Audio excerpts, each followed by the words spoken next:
Hey, welcome back. I'm still Jerry, and this is still the Happy Place Diaries. Great to have you. Hey, this time we are talking about 10 tips for the new RVer or the seasoned RVer that's always on a quest for learning. These are 10 things that you need to consider with your RV, and we're going to save the absolute best for last, so stick around.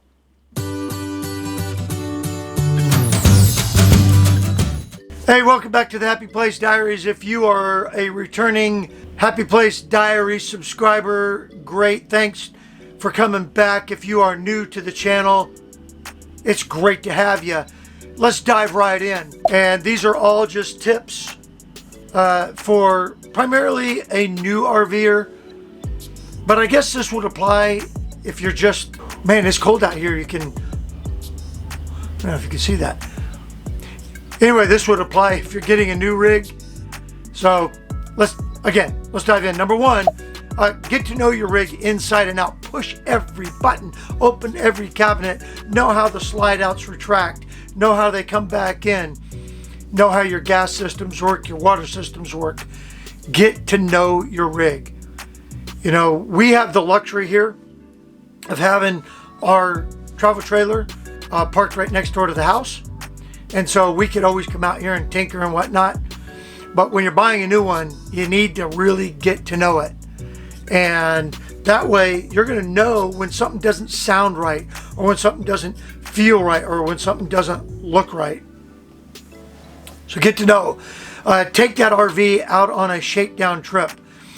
We took ours out to a place that's about 40 minutes from home, and our RV dealer is in between. But better yet, about 4 minutes from the RV park was a Walmart. And you never know it was there, but it was there, about 4 minutes drive. And it was great because when we came up short on our hose, we could just run into Walmart, get a little bit more, get a bigger hose or whatever. It's a really safe place to work out some of those bugs. All right. Learn your rig and develop your own routines. Develop your own routines. Unless somebody else has a really great routine and, you can adapt that. But I mean, really, you got to make your own routines of how you do things so that you're comfortable with it and you're not going to forget stuff. Number 3, put together a toolkit. Not a mechanic's toolkit. I have just a little, like a little tackle box type of thing. I'm not a mechanic, but I have learned that I can fix pretty much everything in this trailer. A couple tools that you need. You need a screwdriver that has different kinds of heads, because you're going to notice that in your trailer or your RV, whatever rig you have, they use all kinds of different screws in here. They use the square ones and Phillips heads and flat heads, and so get a screwdriver with multiple heads, a good pair of pliers, some socket wrenches, and you don't need to take a whole socket set. Just learn what sizes you need for your trailer. I have a socket wrench and I have 3 sockets. I have one socket that does nothing but open up the drain plug on my hot water heater. I have sockets that tighten up the bolts for stabilizers and whatnot. And then I have another socket that works on the tongue and some of the attachment points at the tongue. And that's it. I don't need to carry, a Craftsman 180 piece socket set. All right, some Teflon tape is critical for both gas lines and water lines. So get a roll of Teflon tape. Some glue. I use glue that's called something 6000. I don't know. I'll put a picture up somewhere here. Great glue. And I tell you a pro tip. Every time one of these screws gets loose in your trailer, and they will, put a dab of glue on your screw and then screw it back in that hole. You're never going to have that problem again. Every single one of the screws in this trailer over the last 4 years have been taken out, glued, and put back in. And guess what? For the last year, I haven't had to tighten up a screw. Ding! And then extra gaskets. I have a little teeny container of extra gaskets. because you're going to lose them out of your hoses.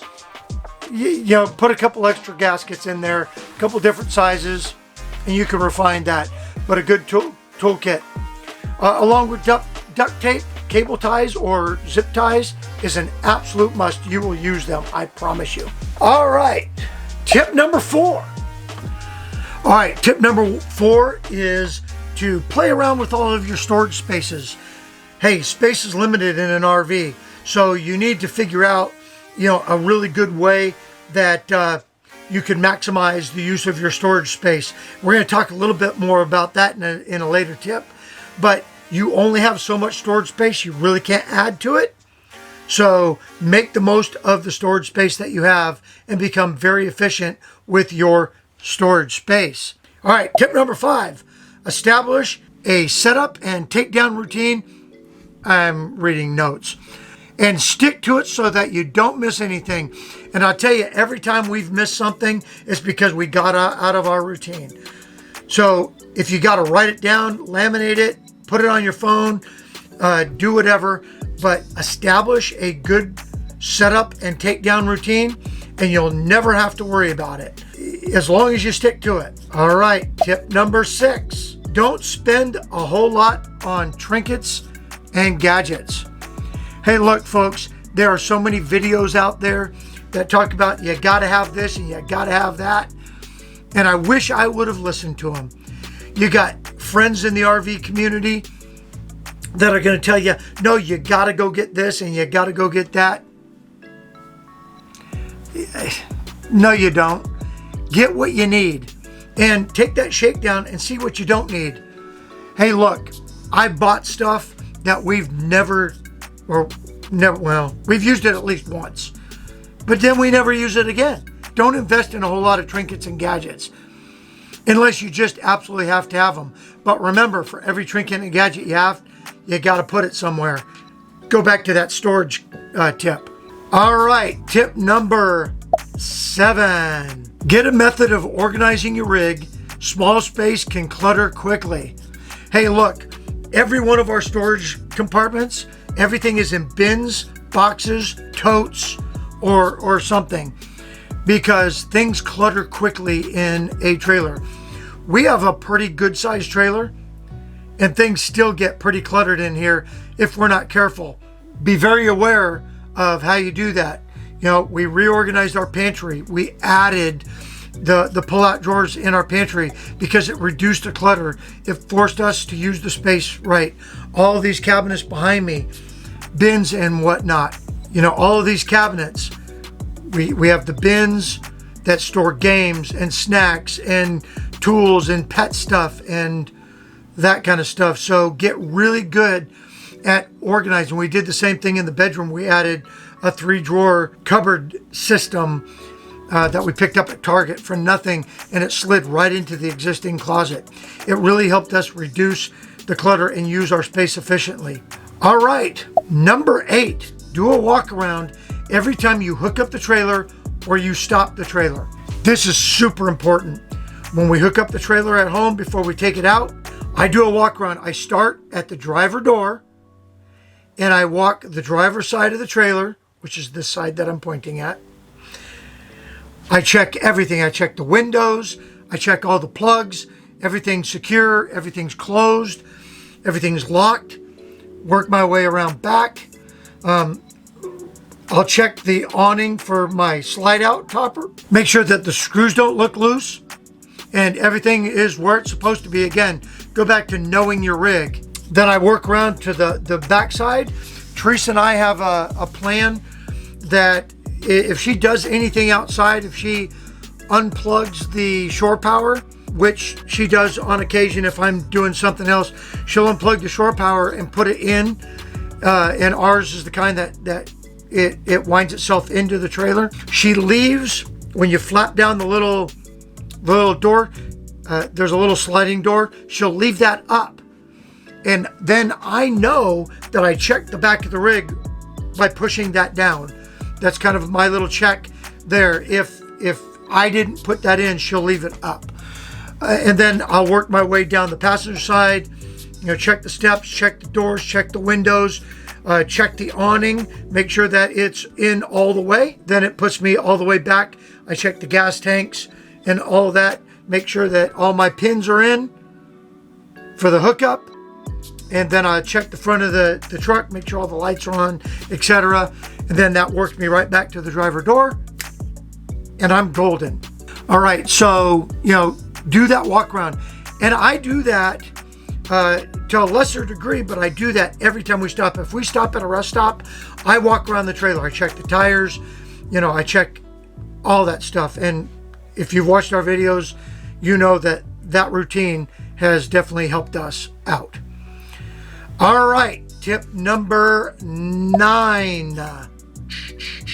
Get extra hoses and leveling blocks and dog bones. You absolute must. We have 6 foot of extra hose that goes on top of our 50-foot hose, and we've had to use it. We have a 5-foot section of sewer hose, and we've had to use it as an extension. And we have dog bone or power adapters that we've had to use, and we've had to use all of them. We've been at parks that only had 50 amp service. I need 30 amp. So my step down from 50 to 30 dog bone has paid for itself. And we've actually been in a place that only had 110 power or 20 amp service. And so I've had to step down from my 30 amp to that and use that. So make sure that you have power adapters, water hose extensions. It doesn't have to be a lot. Like I said, we have a 6-foot hose, and that usually gets you by. And I've also used that 6-foot hose at parks where I just had to fill up the fresh tank. So rather than pulling out my 50-foot hose, that 6-foot hose was enough just to fill up the fresh tank. All right, so extra hose, extra power, and extra sewer adapter hose. I'm telling you, if you don't listen to anything, and all of this, take with a grain of salt. Use your own judgment. But if you don't listen to anything else, those 3 things that you got to have. Some of the other stuff, nah. Oh, and I also talked about leveling blocks. You can always use leveling blocks. Get into a park that's sandy, you're going to need a little bit extra. I use them for my stabilizers. I use them for leveling. And a tip on leveling blocks, and I'm going to do a whole video on this, I think, or maybe at least a half a video. Anderson levelers. Our #1 video that we put out of all time has been about Anderson levelers. We bought Anderson levelers, and we used them on about 6 trips. And for the last 3 years, we have not used them again. I'll talk about that in another video. Look forward to that. Our last and final tip, and the one that we think is the most important. Everything's hooked up. Everything is ready to go. You've checked the tire pressure. The awnings are secure. The doors are locked. Lights are working. You're ready to roll out. You sit down, you put that seatbelt on, and you turn the key. Or push the button if you've got one of those fancy trucks. Go into relax mode. As soon as you buckle up, go into relax mode. The reason we bought RVs is to enjoy it.